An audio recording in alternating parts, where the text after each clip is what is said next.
Hi everybody, my name is Teddy Sayed and I'm a senior researcher at Microsoft Research. And where I'm coming from is, I've been involved in technology for quite some time. The last few years I've been focused a lot on wearables, and nowadays I'm really thinking a lot about the future of wearables. And I sort of define the space in a few things. I define it around textiles, so can we make smart fabrics and things like that that are interesting and more than just being a touchscreen on our body.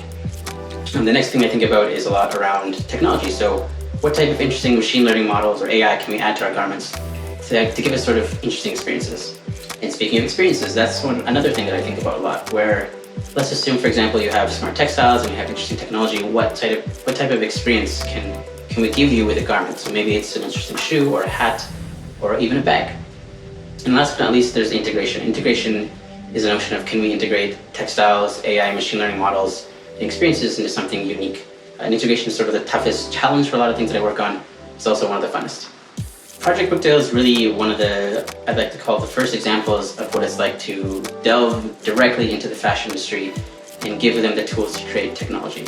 And the way I think of wearables, especially the future, is that designers, especially the fashion industry, really understands garments and clothing and experience, whereas the technology world doesn't necessarily understand that.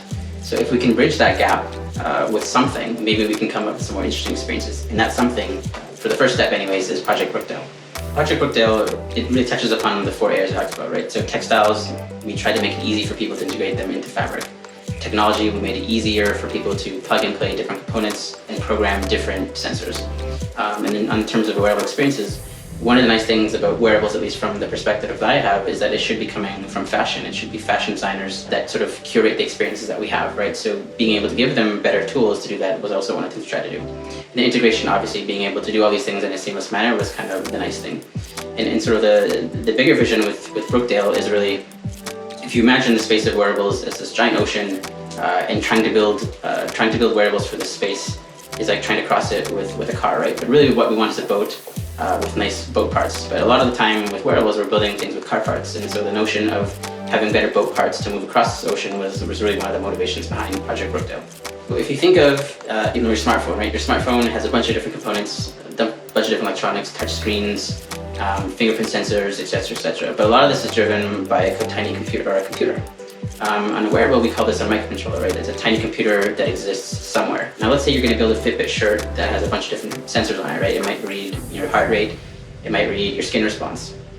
These sensors are probably going to be distributed on the body, and they're probably going to need a microcontroller to power all the information across it, right? So we have this notion of distributed microcontrollers across the body. I probably want some architecture where there's a brain or a central component that processes a lot of those data. Now, one important aspect of these microcontrollers is that you need to program them. They need to be able to tell them what to do, whether it's read the heartbeat and change a color, or whether it's read a heartbeat and notify a loved one that maybe you're not feeling very well. And in this case, you can do things like drag and drop programming with Microsoft MakeCode, but the whole notion is to be able to program the functionality of the garment, and we often do that with things like MakeCode and other sort of programming languages. The notion of distributed sensors on the body or microcontrollers, right? But how do they communicate with each other? How does the left arm know that the right arm is moved? How does the right arm know the left arm is moved? So you need some type of communication between these components, and often, at least in the work that we're doing here at Microsoft, we're using JackDack to do this. And JackDack is a really nice way to have distributed computing on the body, not just in the fabric or on the fabric, but between microcontrollers in general. It's effectively a plug-and-play hardware-software stack that lets you really connect microcontrollers together. So in my example, I just explained to you having different sensors on the body, but really it could be any microcontroller or peripheral. So something like a sensor or an actuator. And it makes it really easy to do physical prototyping, making, or even prototyping anything in general. This last year, we debuted a smart scarf at Ignite. And so someone for myself who's very technical and works heads down on building different things, this was sort of the first example of what we wanted to try and build, a sort of social experience with wearables. So we debuted this scarf, and the feedback we had was very interesting. People really, really liked it, both inside the company and outside. And what it really nailed to me was the notion of social experiences with the garments, right? Wearing something in and of itself is a social experience, but if you're adding technology, what can that do and what can it do to make it meaningful? And this scarf was really the first example for us of that. It's why I really, really like it. So we have a little miniature website that describes to you what it would be meaning to change the scarf.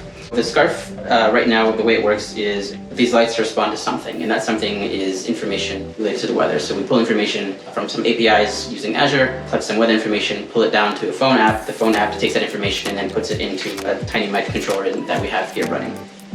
So as I mentioned earlier, we have this notion of experiences and integration, and I also talked about make code earlier. What happens if you can actually customize the wearable you have, right? Let's say you don't want your phone to do, but maybe you want to program that functionality. Maybe it's you want it to do something when it's snowing, or maybe something when it's raining. So you can do that. And this is a nice example of being able to integrate technology. So whether it's make code and programming, whether it's the Jack with the microcontrollers on here doing something interesting, or whether it's just programming in general. One of the nice things about wearables is, if you can imagine, you have sensors all around us as it is, right?